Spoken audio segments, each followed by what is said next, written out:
ఇక అప్డేట్స్లోకి వెళ్తే మాజీ మంత్రి కేటీఆర్ పై పెద్దపల్లి ఎంపీ వంశీకృష్ణ తీవ్ర విమర్శలు గుప్పించారు. యువత భవిష్యత్తులో రాజకీయాలు చేయొద్దన్నారు. సింగరేణి అంశంపై బీఆర్ఎస్ ను నిలదీసిన ఎంపీ 10 ఏళ్ల పాలనలో ఏం చేశారో చెప్పాలని సవాల్ విసిరారు. అభివృద్ధిని అడ్డుకునే ప్రయత్నాలు మానుకోవాలని ఎంపీ హితవు పలికారు. ఉద్యోగాల కల్పనలో కాంగ్రెస్ కట్టుబడి ఉంటుందని స్పష్టం చేశారు. యువతను రెచ్చగొట్టే రాజకీయాలు సహించమని హెచ్చరించారు.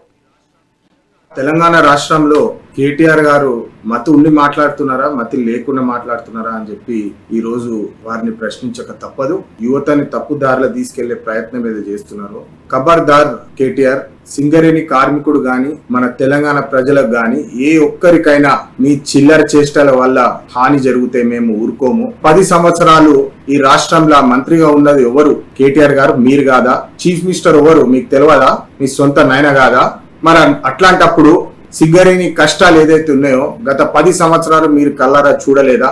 10 మంది ఎంపీలను పెట్టుకొని మీరు పార్లమెంట్ లో అని చెప్పి ఈ రోజు నేను మీకు సవాల్ విసురుతున్నాను. గాలిపోయే మాటలు చెప్పి యువతని తప్పుదారిలో తీసుకెళ్లే ప్రయత్నం చేయకండి. గత 10 సంవత్సరాలు మీరు ప్రభుత్వంలో ఉన్నారు, మీకు పార్లమెంట్ లో ఎంపీలు ఉన్నారు. మరి సింగరేణి కోసము ఒక్కరు కూడా గలం ఎందుకు ఇప్పలేదు? నోరు మూసుకొని బీజేపీ వెనుక ఎందుకు తోక చాటుకొని ఎందుకు పోయిండ్రు? దీనికి మీరు సమాధానం